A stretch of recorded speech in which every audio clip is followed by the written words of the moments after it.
అదే టీడీపీ ఎమ్మెల్యేలకు వార్నింగ్ వేటు తప్పదంటుంది బాబు. ఈ రేషన్ మాఫియా అంశం ఏంటి?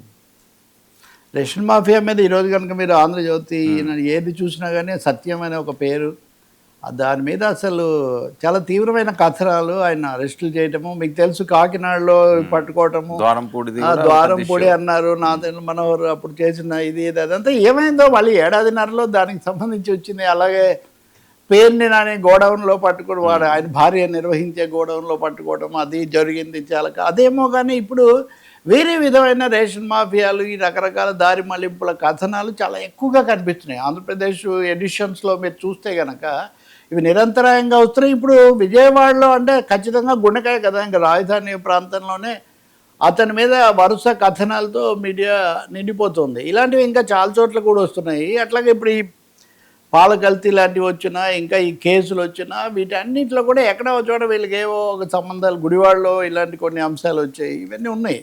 సరే ఈ వెనాల నుంచి చంద్రబాబు నాయుడు లేకపోతే లోకేష్ లేకపోతే పవన్ కళ్యాణ్ కూటమి నాయకులు కూడా వీటి మీద కొంత చర్చలు అప్పటికప్పుడు ఏదో సర్దుబాట్లు అంటే మొన్న మనం చూసాము. ఉదాహరణకు ఎంపీకి ఎమ్మెల్యేలకు జరిగిన తగాదా లాంటిది, లేకపోతే అక్కడ అనంతపురంలో ఆ ఎమ్మెల్యేకు తర్వాత విష్ణువర్ధన్ రెడ్డికి జరిగిన తగాదా లాంటిది. అంటే భక్తి రంగం, భక్తి, ప్రజల అవసరాలు, సరఫరాలు, శాంతి భద్రతలు, ఇంకా ఇసుక మట్టి తవ్వకపోవడాలు ఇట్లాంటివి సరే ఇవన్నీ జగన్మోహన్ రెడ్డి కూడా ఏకరువు పెట్టారు. ఆయన ఉన్నప్పుడు వీళ్ళు కూడా పెట్టేవాళ్ళు.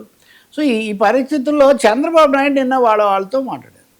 సరే ఇది నాదెంట్లేమో కదా, ఇది నాదెండ్లా రేషన్ మాఫియా ఉక్కు పిడికిలి ఇవన్నీ ఎక్కువ భాగం నాదెండ్లా ఎందుకు జరుగుతున్నాయి, దీని మీద ఎందుకు విచారించి చెప్పటం లేదు. రెండవది అదే విధమైన రియాక్షన్ ఎవరు పవర్లో ఉన్నా ఎవరు అపోజిషన్లో ఉన్నా, పొజిషను అపోజిషను ఎలా ఉన్నా కానీ యాక్షన్ అయితే ఒకటే ఉండాలి కదా, కనీసం ప్రకటన అన్నా ఉండాలి కదా. కొన్నేమో ఒకరి లడ్డు ఒకరి హయాంలో ఒకటి ఇంకొకటి అన్నట్టే ఇది కూడా ఉండకూడదు కదా.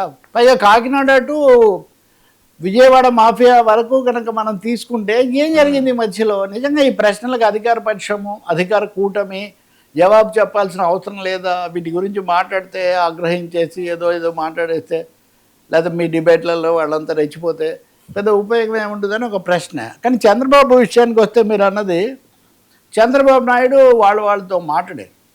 అసలు మన మీద ఇంత ప్రచారం జరుగుతుంటే మీరు ధీటుగా ఎదుర్కోలేకపోతున్నారు, ఢీకొనలేకపోతున్నారు, ఎంత చెప్పినా కానీ మీరు అప్ టు డేట్గా ఉండట్లేదు, ప్రజల్లోకి వెళ్ళటం లేదు, ఇవన్నీ చెప్పారు. దీంతోపాటు క్షేత్రస్థాయిలో పర్యటించాలి, అందుబాటులో ఉండాలి, ఇలాంటివి చెప్తున్నారు కదా. ఆయన నిన్న చెప్తుంది ఏంటంటే 40 మంది ఎమ్మెల్యేల పరిస్థితి బాగలేదని నేను కుండబద్దలు కొట్టి చాలా స్పష్టంగా చెప్పాను. 40 మందికి చెప్తే వాళ్ళలో 25 మంది ఇప్పటికి కూడా దిద్దుకోలేదు. అంటే ఇక్కడ మీరు చూడండి, మిగతా వాళ్ళు ఎవరన్నా రాస్తే వాళ్ళకి ఏదో ఒక ముద్రలు వేయచ్చు. సాక్షాత్తు ముఖ్యమంత్రి 40 మంది ఎమ్మెల్యేల తీరు బాగాలేదు అని ఆయన చాలా గట్టిగా చెప్తున్నారు. ఈ 40లో ఒక 0 తీసేసి 4, ఈ 4ని అయితే వాళ్ళ మీద వేటు తప్పదు అని ఆయన చాలా స్పష్టంగా మీడియాకి అందరికి కూడా తెలిసే విధంగా ఆయన హెచ్చరిక చేస్తున్నారు. అంటే పాలక కూటమిలోనే ఈ విధమైన అసంతృప్తులు రకరకాలుగా ఉంటే అంతకుముందు మనం బోలిశెట్టి సత్యనారాయణ లాంటి వాళ్ళు జనసేనలో వాళ్ళు కొంతమంది వెలిబుచ్చిన అసంతృప్తి కానీ, విష్ణు కుమార్ రాజు లాంటి వాళ్ళు విశాఖపట్నంలోనో ఇంకో చోట వాళ్ళు వెలిబుచ్చిన అసంతృప్తి కానీ ఇవన్నీ మనం చూసాం. ఇక్కడ చంద్రబాబు స్వయంగా 40 మందికి 40 అంటే దాదాపు 1/4 అంతే కదా, 1/4 సరిగా లేదు. ఇందులో 4 అయితే వెంటనే వాళ్ళనంటే ఇంకా అయిపోతుందని 4 వీళ్ళలో మంత్రులు కూడా ఉండొచ్చు. రేపు ఎలాగో ఉగాదిలో మంత్రివర్గం ఇది మంత్రులను కూడా సరిగ్గా లేదు, మీరు దిద్దుకోకపోతే మార్చక తప్పదు, ఇదంతా చేస్తున్నారు. కాబట్టి భారీ ప్రక్షాళన కసరత్తు ఏదో కూటమిలో జరుగుతుంది. అందులో అతి భారీగా తెలుగుదేశంలో జరగబోతుంది. తెలుగుదేశంలో తలలు తెగి పడబోతున్నాయి. కొన్ని తలలు మారుతాయి, కొన్ని తలలు రాలుతాయి. కొంత మన పరిస్థితి కూడా బాగలేదు, కేవలం వాళ్ళని అనడం ఒకటే సరిపోదు అనే ఒక వాస్తవాన్ని కూడా గుర్తిస్తున్నట్టు కనిపిస్తుంది. ఇప్పుడు ఈరోజు మీడియా మొత్తం కూడా చంద్రబాబు ఇచ్చిన హెచ్చరికల గురించే మారుమవుతుంది. ఇంకోటి కూడా ఉంది, ఇంకో పద్ధతిలో కూడా, అది ప్రత్యక్షంగా ఒప్పుకోకుండా పరోక్ష పద్ధతి. అమరావతి ఆలోచన దాని గురించి మాట్లాడారు, నత్తనడక ఇదంతా అబ్బో భలే చేస్తున్నారు, ఇది పూర్తి అయిపోతుంది, అది హైరైజ్ బిల్డింగ్స్ వచ్చేసే ఈ విధంగా కొంతమంది బూస్ట్ ఇస్తున్నారు. కానీ నిన్న కూడా చంద్రబాబు నాయుడు అమరావతి పనుల మీద సమీక్ష చేశారు.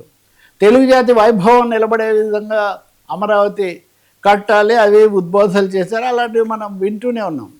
కానీ అందులో కీలకంగా ఆయన చెప్పింది ఏంటంటే ఇది self finance city. Self finance లేకే కదా, మనకు ఫైనాన్స్ లేక కేంద్రం ఫైనాన్స్ చేయగా మనం ఫైనాన్స్ తెచ్చుకొని ఇల్లు కట్టుకున్నట్టుగా అప్పు తెచ్చుకొని మనం ఇల్లు కట్టుకుంటున్నాం. ఇందులో స్పోర్ట్స్ సిటీ కడితే దానివల్ల చాలా లాభాలు వస్తాయని చెప్తున్నారు చంద్రబాబు నాయుడు గారు. అంటే ఈ నడక అసలు తర్వాత ముందు మనిషి ఆరోగ్యంగా చక్కగా ఉన్న తర్వాత కదా ఆభరణాలు. ఇప్పుడు అసలు అమరావతి మెయిన్ స్ట్రక్చర్ పూర్తి అయితే కదా స్పోర్ట్స్ సిటీ అయినా. అలాగే డిఎఫ్ఐ వాళ్ళు అప్పుడు విచారించారు, ఇప్పుడు వద్దా ఉంటారు. అంటే కార్పొరేట్ పరిభాష, కార్పొరేట్ సంస్థలు అవి కనిపిస్తున్నాయి తప్పితే క్షేత్రస్థాయిలో ప్రజలు కనెక్ట్ అయ్యేటటువంటి పనులు ఎక్కువగా జరగడం లేదు. ఇవన్నీ బహుశా రకరకాల అసంతృప్తులకు దారితీయటం వల్లనే చంద్రబాబు నాయుడు 1-2 సార్లు ఏదో ఒక భాషలో హెచ్చరికలు చేయటం, ఈసారి అయితే ఉపేక్షించేది లేదు, ఒప్పుకునేది లేదని చెప్పడం జరుగుతుంది. మరి దీని ఎఫెక్ట్ ఎలా ఉంటుంది? నిన్న మనం మాట్లాడినట్టు జనసేన వాళ్ళు రద్దు చేసుకున్నారు. రద్దు చేసుకుంటే ఇంకా ఎక్కువ చర్చ వచ్చింది. ఇప్పుడు తెనాలి రామలింగడు కదా, ఎందుకు ఆ గుర్రమూతికి గుడ్డ కట్టావంటే ఇదే చెప్తుందని కట్టాను. ఏం చెప్తుంది అంటే ఇది పలానా చెప్తుంది. ఈ పద్ధతిలో ఈ రద్దు చేసుకోవడం కూడా యాదృచ్ఛికంగా జరగలేదు. ఏదో ఒత్తిళ్ళు, తర్వాత ఏమేమి అనవసరమైన విషయాలు వస్తాయేమని వెనక్కు తగ్గారు. ఇట్లాంటివన్నీ కూడా వస్తున్నాయి, చూడాలి ఇంకా మరి. సార్ పేలిన గ్యాస్ ఇప్పుడు అందులోనే బీజేపీ ఆయన భానుప్రకాష్ రెడ్డి సభ్యుడు మనం మాట్లాడాం.